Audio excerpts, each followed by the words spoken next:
நேரம்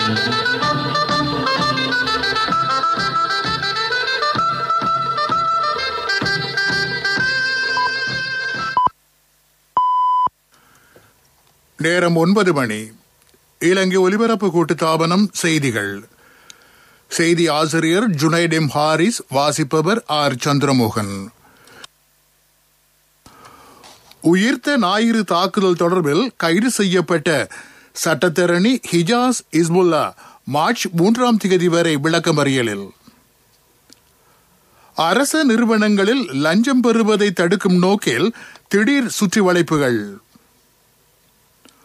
மாற்று சக்திகளை கட்டுப்படுத்துவது ஜனநாயகத்திற்கு தடங்கலான விடயம் என எதிர்க்கட்சி தெரிவிப்பு.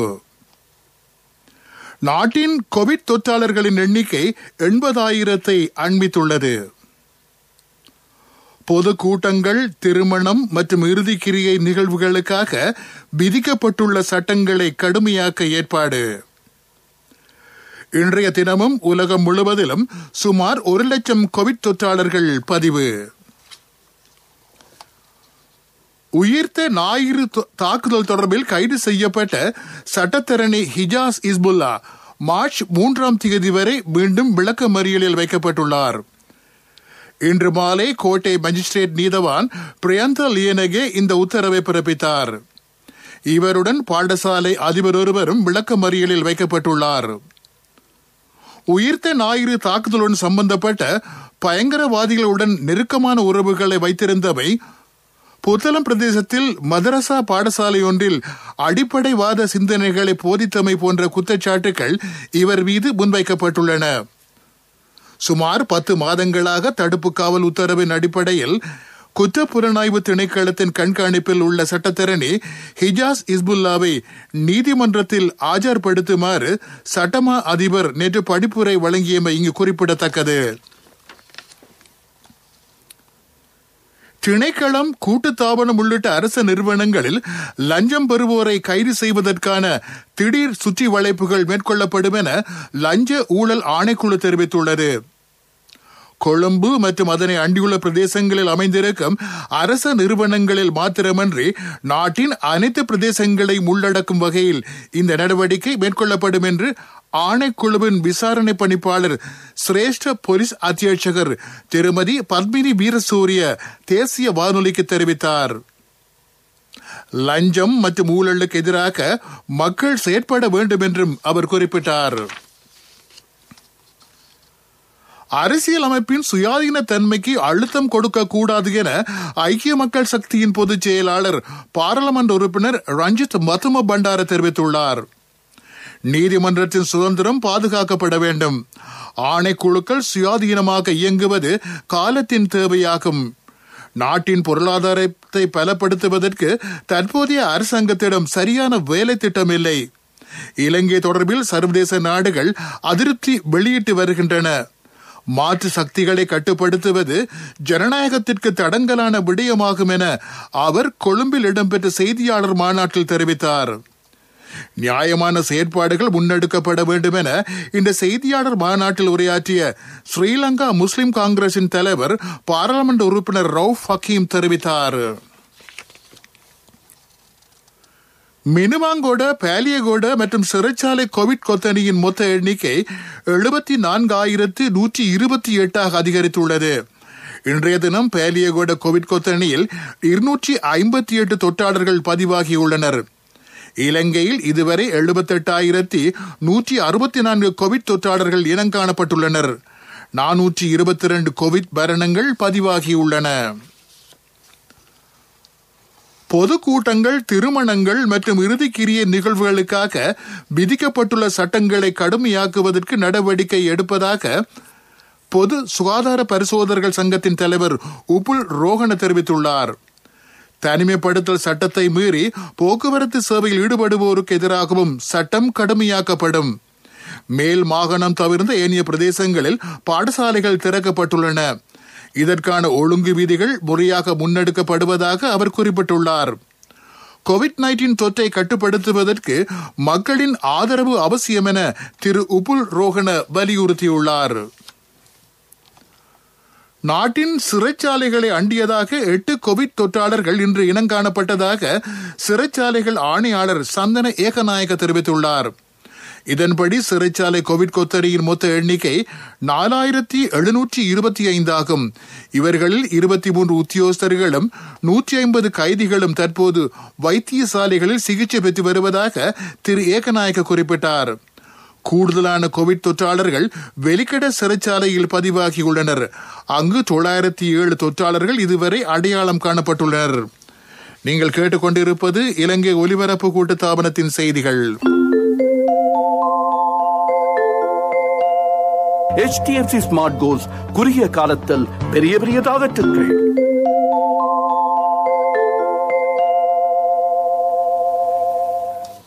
கெலனி பல்கலைக்கழகத்தில் தலை தூக்கியிருந்த கோவிட்-19 தொற்று தற்போது முழுமையாக கட்டுப்படுத்தப்பட்டுள்ளதாக பல்கலைக்கழக உபவேந்தர் பேராசிரியர் திருமதி நிலந்திடி சில்வா தெரிவித்துள்ளார். சமூகவியல் மற்றும் மானுடவியல் பீடங்களின் கல்வி நடவடிக்கைகளும் ஆரம்பிக்கப்பட்டுள்ளன. பல்கலைக்கழகத்தின் செயற்பாடுகள் தடைப்பட்டிருப்பதாக சிலர் முன்வைத்துள்ள கருத்து முற்றிலும் பொய்யானதாகும் என அவர் குறிப்பிட்டார். கோவிட்-19 தடுப்பூசிகளை விரைவில் ஊடகவியலாளர்களுக்கு வழங்குமாறு ஊடக அமைச்சின் செயலாளர் ஜெகத் பி விஜயவீர சுகாதார அமைச்சின் செயலாளரிடம் எழுத்து மூலம் கோரியுள்ளார். நாட்டின் பல்வேறு பகுதிகளுக்கு பயணிக்கும் ஊடகவியலாளர்கள் ஆபத்தான நிலையில் உள்ளவர்களில் ஒரு தரப்பாகும் என ஊடக அமைச்சின் செயலாளர் தமது கடிதத்தில் குறிப்பிட்டுள்ளார். ஊடக அமைச்சர் கெஹலிய ரம்புக்வெலவின் பணிப்புரைக்கு அமைய இந்த கோரிக்கை முன்வைக்கப்பட்டுள்ளது. படித்தவர்களுக்கு பொருத்தமான தொழில் இல்லாமை ஒரு பாரிய சிக்கலாக மாறியுள்ளது என அமைச்சர் பந்துல குணபோதன தெரிவித்துள்ளார். தொழிலுக்கு உருவாகாமை மற்றொரு பிரச்சனையாகும். மகிந்த சிந்தனையின் எதிர்கால தொலைநோக்கின் ஊடாக இலங்கையின் இலவச கல்வியில் தொழில்நுட்ப பாடத்தை அறிமுகப்படுத்த முடிந்தது. இதன் மூலம் தொழில் பிரச்சனை ஓரளவு சீர் செய்ய முடிந்தது. அரசு பல்கலைக்கழகங்களுக்கு பிரவேசிக்க முடியாத மாணவர்களுக்காக இலங்கை தொழில்நுட்ப பல்கலைக்கழகம் ஆரம்பிக்கப்பட்டமை ஒரு தீர்மானம் மிக்க விடயமாகும். நாட்டிற்கும் சர்வதேசத்திற்கும் பொருத்தமான மனித வளங்கள் நாட்டில் காணப்படுகின்றது. அவர்களுக்கு தேவையான சரியான வழிகாட்டல்களை வழங்க நடவடிக்கை எடுக்கப்பட வேண்டும் என அமைச்சர் மீபே பிரதேசத்தில் இடம்பெற்ற வைபவம் ஒன்றில் தெரிவித்தார். இதேவேளை 58,000 பட்டதாரிகளுக்கு தற்போதைய அரசாங்கம் நியமனம் வழங்கி இருப்பதாக அரசு சேவைகள் மாகாண சபை மற்றும் உள்ளூராட்சி அமைச்சின் செயலாளர் ஜே ரத்னஸ்ரீ தெரிவித்துள்ளார். முதல் கட்டமாக 50,000 நியமனங்களும் 2ஆம் கட்டமாக 8,000 நியமனங்களும் வழங்கப்பட்டன. 1 வருட கால பயிற்சிக்காக இவர்கள் சேர்க்கப்பட்டுள்ளனர். பயிற்சி காலத்தில் 20,000 ரூபாய் கொடுப்பனவு வழங்கப்படுகின்றது. பயிற்சி காலம் முடிவடைந்த பின்னர் அபிவிருத்தி உத்தியோகஸ்தர் பதவியில் இந்த பட்டதாரிகளுக்கு நிரந்தர நியமனம் வழங்க நடவடிக்கை எடுக்கப்படும் என அமைச்சின் செயலாளர் மேலும் குறிப்பிட்டார். 2019ஆம் ஆண்டு கல்வி பொது தராதர சாதாரண தர பரீட்சையின் மீள்திருத்த பெறுபேறுகள் இணையதளத்தில் சேர்க்கப்பட்டுள்ளன. www.doenets.lk என்ற இணையதளத்தின் ஊடாக இந்த பெறுபேறுகளை பார்வையிட முடியும் என பரீட்சைகள் திணைக்களம் தெரிவித்துள்ளது. கொழும்பு பல்கலைக்கழகத்தின் ஸ்ரீ பாலி வளாகத்தில் சர்வதேச ஆராய்ச்சி மாநாடு நாளை காலை ஆரம்பமாகும். டிஜிட்டல் தொழில்நுட்ப பரப்பில் தேசிய அபிவிருத்திக்காக ஊடகம் மற்றும் கலையின் பங்களிப்பு என்பது இதன் தொனிப்பொருளாகும். மாநாட்டின் பிரதான உரையை அமெரிக்காவின் நொதர்ன் கென்டக்கி பல்கலைக்கழக பேராசிரியர் திருமதி ஜூவர்ட் ரோலன்ஸ் நிகழ்த்த உள்ளார். அம்பத்தல நீர் சுத்திகரிப்பு நிலையத்தில் மேற்கொள்ளப்படும் மின் திருத்த பணிகள் காரணமாக நாளை மறுதினம் காலை 8 மணி முதல் இரவு 12 மணி வரையான 16 மணித்தியாலங்கள் பல பிரதேசங்களில் நீர் விநியோகம் தடைப்பட்டிருக்கும் என தேசிய நீர் வளங்கள் மற்றும் வடிகால் அமைப்பு சபை அறிவித்துள்ளது. இதன்படி கொழும்பு, தெகுவல, கல்கிச, கோட்டை, கடுவல, மகரகம, பொருளஸ்கம, கொலன்னாவ, கொட்டிகாபத்த, முல்லேரியா, ரத்மலானா ஆகிய உள்ளூராட்சி மன்ற எல்லைக்குட்பட்ட பகுதிகளில் நீர் விநியோகம் தடைப்பட்டிருக்கும் என சபை தெரிவித்துள்ளது. இது தொடர்பான தகவல்களை 1939 என்ற அவசர தொலைபேசி இலக்கத்தின் ஊடாக பெற்றுக்கொள்ள முடியும். சாஸ்திரியார்கிட்ட மகன ஜாதகத்தை கொடுத்தேன். 3 வருஷத்துல பெரிய இடத்துக்கு மகன் வருவான்ண்டவர். இதுக்கு சாஸ்திரிய கேட்க வேண்டுமே, எனக்கு முதல்லயே தெரியுமே. நீங்க என்ன சாஸ்திரியோ?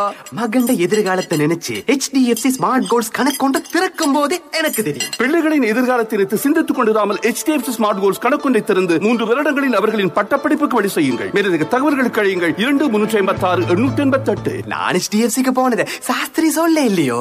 HDFC ஸ்மார்ட் கோல்ஸ் குறுகிய காலத்தில் பெரிய பெரிய டார்கெட்டுகள். பிரதான செய்தி வழங்குவோர் ஒவ்வொரு வீட்டிலும் இருக்க வேண்டிய வீட்டு வைத்தியர் சித்தாலேப. எதிர்வரும் தமிழ் சிங்கள புத்தாண்டு கால பகுதியில் 1 கிலோ அரிசி 97 ரூபாய் என்ற உத்தரவாத விலையில் வழங்கப்படும் என்று அமைச்சர் மஹிந்தானந்த அலுத்கமகே தெரிவித்துள்ளார். நெல்லை கொள்வனவு செய்வதற்கென அரசாங்கம் 23,000 மில்லியன் ரூபாவை ஒதுக்கியிருக்கிறது. வரலாற்றில் நெல் கொள்வனவுக்காக ஒதுக்கப்பட்ட மிக கூடுதலான தொகை இதுவாகும். நெல் அறுவடை இடம்பெறும் மாவட்டங்களில் இந்த உத்தரவாத விலையின் கீழ் நெல் கொள்வனவு செய்யப்படுகிறது. விவசாயிகளுக்கு உரமானியமும் வழங்கப்படுகிறது. 1 ஹெக்டேர் நிலப்பரப்பில் இருந்து 1000 கிலோ நெல்லை வழங்குமாறு அரசாங்கம் விவசாயிகளை கேட்டுள்ளது. இவ்வாறு நெல்லை வழங்காத விவசாயிகள் அடுத்த போகத்தில் 50 கிலோகிராம் பசலையை 4,000 ரூபாவுக்கு வாங்க வேண்டிய நிலை ஏற்படும் என அமைச்சர் சுட்டிக்காட்டினார். அவ்வாறான விவசாயிகளுக்கு விவசாய காப்புறுதியை வழங்காமல் இருக்கவும் தீர்மானிக்கப்பட்டுள்ளது. நெல் கொள்வனவு தொடர்பாக எதிர்க்கட்சித் தலைவர் சஜித் பிரேமதாச மேற்கொண்டு வரும் பிரச்சாரங்கள் உண்மைக்கு புறம்பானவை என்று அமைச்சர் சுட்டிக்காட்டினார்.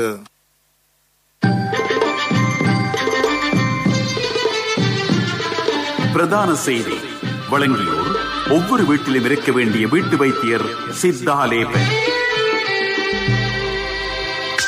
உங்கள் கவனத்திற்கு திருகோணமலை கிண்ணியா பிரதேச செயலாளர் பிரிவில் அரச மருந்தாக்கல் கூட்டுத்தாபனத்தின் ஒசுசல கிளை ஒன்றை திறக்குமாறு பொதுமக்கள் சம்பந்தப்பட்ட அதிகாரிகளிடம் கோரிக்கை விடுத்துள்ளனர்.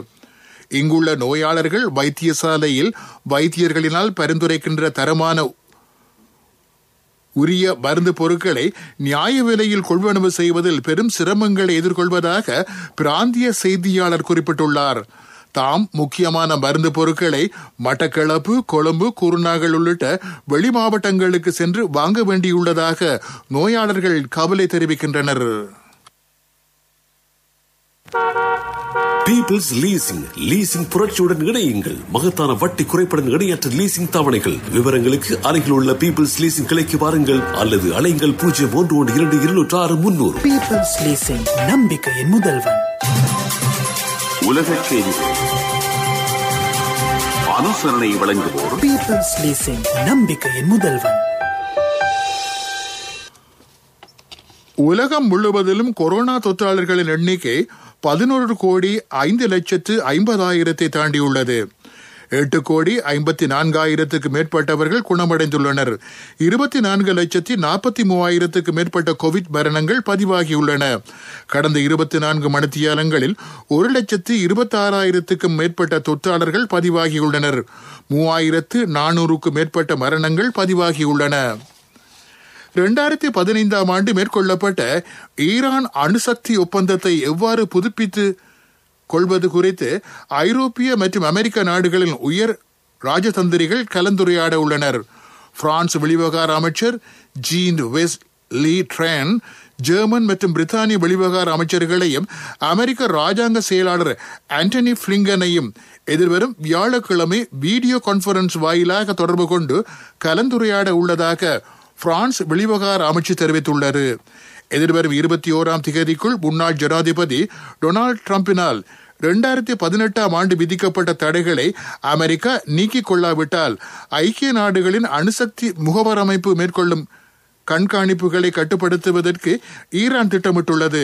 இவ்வாறான சூழ்நிலையில் மேற்கத்திய நாடுகள் ஈரான் விவகாரம் குறித்து கூடுதல் கவனம் செலுத்தியுள்ளன.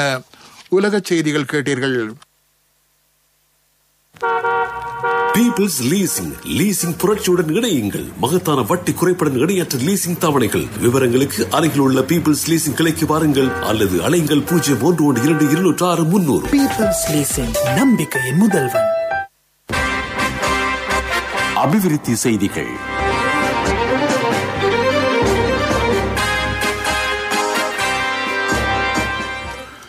சுற்றாடலை பாதுகாக்கும் திட்டத்துக்கு அமைய சுரங்கிமு கங்கா வேலை திட்டத்தில் பிரதேச சுற்றாடல் குழுவை அமைக்கும் கூட்டம் தம்பலகாமம் பிரதேச செயலக கேட்போர் கூட்டத்தில் இடம்பெற்றது. சுற்றாடலை பாதுகாத்தல், சூழல் மாசடைவதை தடுத்தல் உள்ளிட்ட பல்வேறு விடயங்கள் குறித்து இங்கு விரிவாக ஆராயப்பட்டன. விளையாட்டுச் செய்திகள். எதிர்காலத்தில் நடைபெற உள்ள பல சர்வதேச போட்டிகளை இலக்காக கொண்டு இலங்கை உதைபந்தாட்ட அணி பயிற்சிகளை ஆரம்பித்திருப்பதாக உதைபந்தாட்ட சம்மேளனத்தின் தலைவர் அனுரடி சில்வா தெரிவித்துள்ளார். மெல்பர்னில் நடைபெற்று வரும் ஆஸ்திரேலிய கிராண்ட்ஸ்லாம் டென்னிஸ் போட்டி தொடரின் இறுதிப் போட்டிக்கு செர்பிய வீரர் நோவேக் ஜோகோவிச் தகுதி பெற்றுள்ளார். இவர் டேனியல் மெட்வெடேவுடன் போட்டியிட உள்ளார். முதலாம் தரத்திற்கு சேரவிருக்கும் சின்னம் சிறார்களுக்கு தேசிய சேமிப்பு வங்கியின் ஹப்பன் கணக்கினூடாக 1000 ரூபாய் சேமிப்பு, நாடு தழுவிய பரந்த கிளைகள் மற்றும் உப தபால் காரியாலய வலையமைப்பினூடான கொடுக்கல் வாங்கல் செய்யும் வசதி. வர்த்தக செய்தி அனுசரணை. தேசிய சேமிப்பு வங்கி, உங்கள் பணத்திற்கு பாதுகாப்பான இடம். கசகஸ்தான் நாட்டிலிருந்து சுற்றுலா பயணிகளை ஏற்றிய விமானம் இன்று மத்தளை விமான நிலையத்தை வந்தடைந்துள்ளது. இதில் 211 சுற்றுலா பயணிகள் இலங்கை வந்துள்ளார்கள். நாட்டின் சுற்றுலாத்துறையை ஊக்குவிக்க இவர்களது விஜயம் உதவும் என்று அதிகாரிகள் தெரிவித்துள்ளனர். வர்த்தக செய்தி அனுசரணை. தேசிய சேமிப்பு வங்கி, உங்கள் பணத்திற்கு பாதுகாப்பான இடம். 2021 ஆண்டில் முதலாம் தரத்திற்கு சேரவிருக்கும் சின்னம் சிறார்களுக்கு தேசிய சேமிப்பு வங்கியின் ஹப்பன் கணக்கினூடாக 1000 ரூபாய் சேமிப்பு, அதிக வட்டி வீதம், சேமிப்பு கணக்கிற்கு 100% அரசு பாதுகாப்பு, புலமை பரிசில் பரீட்சைக்கான முன்னோடி வினாப்பத்திர கொத்து உட்பட நாடு தழுவிய பரந்த கிளைகள் மற்றும் உப தபால் காரியாலய வலையமைப்பினூடான கொடுக்கல் வாங்கல் செய்யும் வசதி. நீங்களும் இன்றே உங்கள் செல்ல பிள்ளையின் எதிர்காலத்திற்காக ஹப்பன் கணக்கொன்றினை ஆரம்பியுங்கள். நிபந்தனைகளுக்கு உட்பட்டது. உங்கள் பணத்திற்கு பாதுகாப்பான இடம் தேசிய சேமிப்பு வங்கி. பொருளாதார செய்திகள் அனுசரணை. அண்ணா, 31க்கு நீங்க மகளுக்கு தங்கம் வாங்குவீங்கன்னு நான் எதிர்பார்க்க இல்ல. எந்த தங்கத்துக்கு தங்கம் கொடுக்க முடிஞ்சது எந்த LOLC கிரெடிட் கார்டு இருந்ததால. LOLC ஃபைனான்ஸ் கடன் அட்டை உங்களை மேலும் உயர்த்திட. பேட்டிக் மற்றும் கைத்தறி ஆடை உற்பத்தி தொடர்பில் நாடு பூராகவும் 10,000 பெண்களுக்கு பயிற்சி அளிக்க நடவடிக்கை எடுக்கப்பட்டுள்ளதாக ராஜாங்க அமைச்சர் தாஸ்ரி ஜெயசேகர தெரிவித்துள்ளார். பயிற்சியை பூர்த்தி செய்யும் அனைவருக்கும் ஆடை நெசவு செய்வதற்கு தேவையான உபகரணங்களை இலவசமாக பெற்றுக் கொடுக்க நடவடிக்கை எடுக்கப்படும் என்று தெரிவித்தார். அண்ணா, 31க்கு நீங்க மகளுக்கு தங்கம் வாங்குவீங்கன்னு நான் எதிர்பார்க்க இல்ல. எந்த தங்கத்துக்கு தங்கம் கொடுக்க முடிஞ்சது எந்த LOLC கிரெடிட் கார்டு இருந்ததால. LOLC ஃபைனான்ஸ் கடன் அட்டை உங்களை மேலும் உயர்த்திட. காலநிலை அறிக்கை.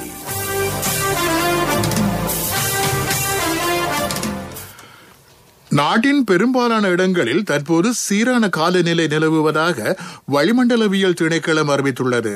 கிழக்கு மாகாணத்தின் கரையோர பிரதேசங்களில் இடைக்கிடையே மழை பெய்யலாம். மத்திய சப்ரகமு, ஊவா, தென் மாகாணங்களிலும் இரவு நேரங்களில் லேசான மழை பெய்யும் சாத்தியம் காணப்படுவதாக திணைக்களம் வெளியிட்டுள்ள அறிக்கையில் குறிப்பிடப்பட்டுள்ளது. காலநிலை அறிக்கை கேட்டீர்கள். மீண்டும் தலைப்புச் செய்திகள். உயிர்த்த ஞாயிறு தாக்குதல் தொடர்பில் கைது செய்யப்பட்ட சட்டத்தரணி ஹிஜாஸ் இஸ்புல்லா மார்ச் 3 வரை விளக்கமறியலில். அரச நிறுவனங்களில் லஞ்சம் பெறுவதை தடுக்கும் நோக்கில் திடீர் சுற்றிவளைப்புகள். மாற்று சக்திகளை கட்டுப்படுத்துவது ஜனநாயகத்திற்கு தடங்கலான விடயம் என எதிர்க்கட்சி தெரிவிப்பு. நாட்டின் கோவிட் தொற்றாளர்களின் எண்ணிக்கை 80,000 அண்மித்துள்ளது. பொதுக்கூட்டங்கள், திருமணம் மற்றும் இறுதிக்கிரிய நிகழ்வுகளுக்காக விதிக்கப்பட்டுள்ள சட்டங்களை கடுமையாக்க ஏற்பாடு. இன்றைய தினமும் உலகம் முழுவதிலும் சுமார் 1,00,000 கோவிட் தொற்றாளர்கள் பதிவு. இத்துடன் செய்திகள் முடிவடைந்தன.